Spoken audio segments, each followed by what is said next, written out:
Alrighty. How are we going to begin with this then?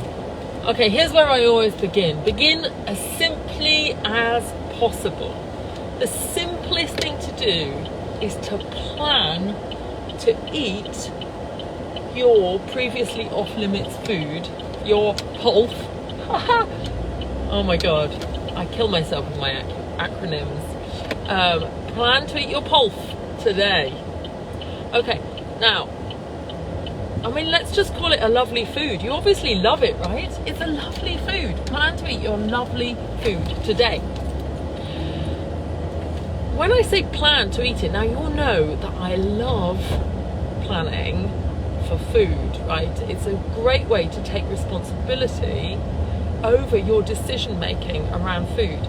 Now, the reason to have a plan around eating it is not really to have like some sort of limit on it, although it's very good to make a decision about how much you're going to have. And I don't want you to have a ton of it. Yeah, the idea of eating it normally is that we eat it in normal quantities, and in fact we're going to eat it in less than normal quantities. We just want just a little taste of it to familiarize ourselves with it, right? So when I was talking about planning it, I don't mean setting an intention in your mind, because most of you, when you plan something in your mind, you'll make it too vague and your brain won't know what to do with the instructions. It'll be like, yeah, we're going to have some of that later, and it will think some, okay, some, what's that? Okay, great. And then like some means like 2 or 3, and then it could mean also 5 or 6. Like it doesn't get it. So I want you to be really nice and specific in your plan, and I want your plan to be written. We must write our plans down.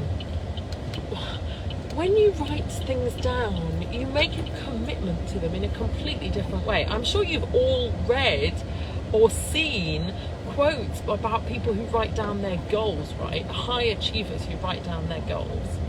Written goals are proven to be, I must go and look up the psychology studies for this, but they are proven to be more proven to result in completed goals better than, you know, just ones that you're just kind of, you know, thinking about, visualizing. Your brain perceives it as being a fact.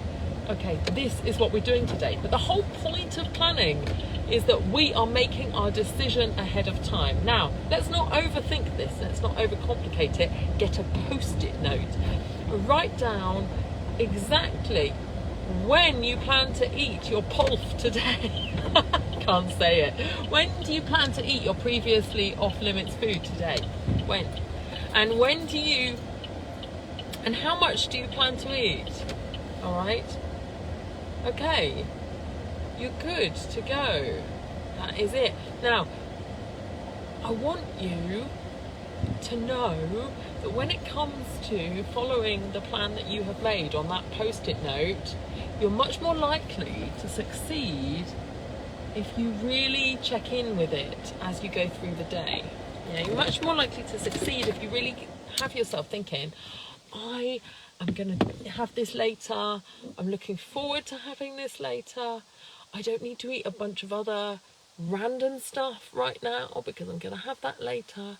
And really use it not as a way of restricting yourself now because you're having it later, but as a way of keeping yourself steady, right? Of a way of stopping yourself kind of doing a lot of whatever eating. Eat when you're hungry.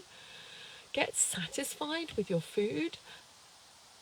And the whole idea of having this written down there is it's reassuring to you. All the way along, you've been scaring yourself that you're not going to have it. And your brain thinks, I'm not really allowed it. So actually looking at it, seeing it there, and knowing that you are giving yourself full permission to enjoy all of that, no judgment. Now, as I mentioned before, if you're pre-diabetic or diabetic or have any other health conditions, you must make your decision about what you're going to have and how much you're going to have in line with your health considerations, right? So this, what I'm asking you to do here, should not supersede any kind of healthcare advice that you have had. I'm not a nutritionist, I'm not a dietitian, and I'm not, giving you dietary advice. I'm telling you about the mind hacks that will help you get out of restriction thinking and out of I can't have it. And once you've created that scarcity in your mind, wanting it with a desire which is disproportionate to the fact that it's just stuff, it's just food, it's just biscuits, it's just bread and butter. Come on, it's not magical properties. Yeah. Post-it note, plan, when, what, how much. It's that simple. Do it today. Whatever happens, whatever you'll follow through, okay, bring it. Yeah, it might not be. I do not expect that just because I did this stage 1, it all went according to plan. This is not how it works, right? We're going to be using some trial and error. So just be curious about what your mind does when it comes to eating it. What is that experience like to eat it when you had previously made the decision ahead of time to do so and made the decision about what it was? And you might like to think about, as part of this, what are you going to do when you have had it? What's next for you? Yeah, are you going to sit with a cup of tea and just be curious? Are you going to write in a notebook? Are you going to get up and do an activity? What's going to happen? So you can also bring that bit of strategy into your planning. Okay, post-it note. What are you having? When are you having it? How much are you having it?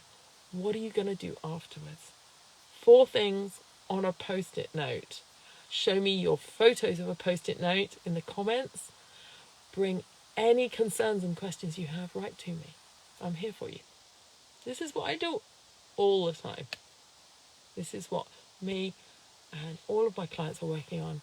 This is a really important skill to have. All right. See you tomorrow for more.